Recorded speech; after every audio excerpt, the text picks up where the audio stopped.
Economics for Business Decision Making. Lesson 1. In this lesson, we're going to talk about several terms that are widely used to describe the value of the projects. Specifically, we will give a brief overview of opportunity costs and sunk costs. Great! Let's look at a simple example. The company is considering to invest $15 million in one of the mutually exclusive projects. The working group has already spent $0.2 million for each project to assess their values. Each project has different expected value for the company. It might be launch of a new product, geographic expansion, factory expansion, and something else. But again, given the fact that the company has limited resources, they can choose only one project to move forward with. So, it goes without saying that all else equal, the company should proceed with Project 1, as it suggests the higher value. Now, you can describe Project 1 not only from the perspective of the value it is expected to deliver, but also from the perspective of costs. You can use different cost indicators, such as cost from accounting perspective, opportunity costs, sunk costs, and others. These indicators are widely used to assess different projects. So, what is the project's cost from accounting standpoint? The company is going to spend $15 million to launch the project. So, from accounting perspective, $15 million is the cost of the project.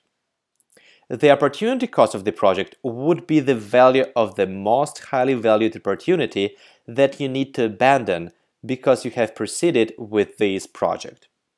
In our case, we need to abandon Project 2 that could potentially bring $63 million to the company.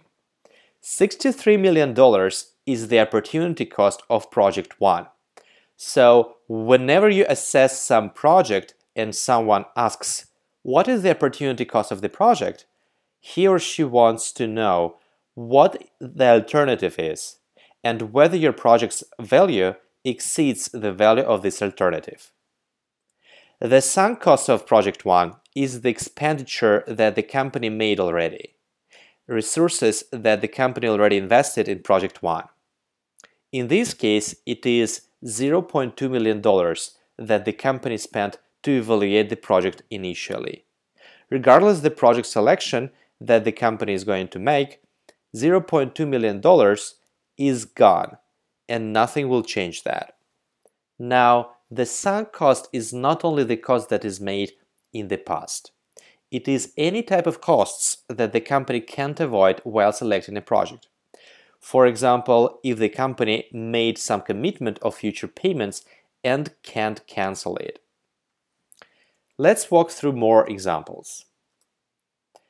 The company invested $2 million in the development of the software and has the option of selling it to a large tech company for $5 million.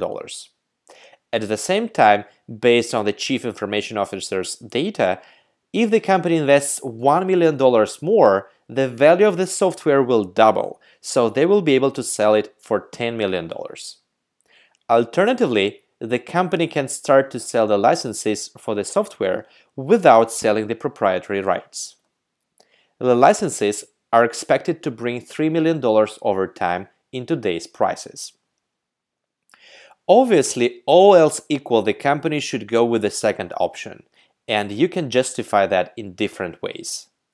For example, you can calculate the net value of each project, $3 million because $5 million minus $2 million of initial investment, or $7 million for option 2 because $10 million minus $1 million of extra costs minus $2 million of initial investment, and $1 million for option 3 correspondingly. Or you can disregard the sunk cost of $2 million as the company spends them already and they are applicable to all the options. And so you can compare the expected values of $5 million, $9 million, and $3 million. The answer will be the same, but you will sound more professionally. And the opportunity costs in this case equal $5 million. as this is the value that the second most valued option is expected to bring. Note that the sunk costs are not considered in opportunity costs. That's why the opportunity costs equal $5 million, not $3 million. Let's check out another example. A coffee shop network is considering the closure of 3 of its coffee shops as they are consistently unprofitable. The monthly rent for these 3 coffee shops is $25,000, and the rent contract expires only in 3 months, so the company can't break it prior to that. The other monthly expenses, such as wages, utilities, insurance, products, equipment depreciation, equal $30,000. These coffee shops generate $40,000 per month on average.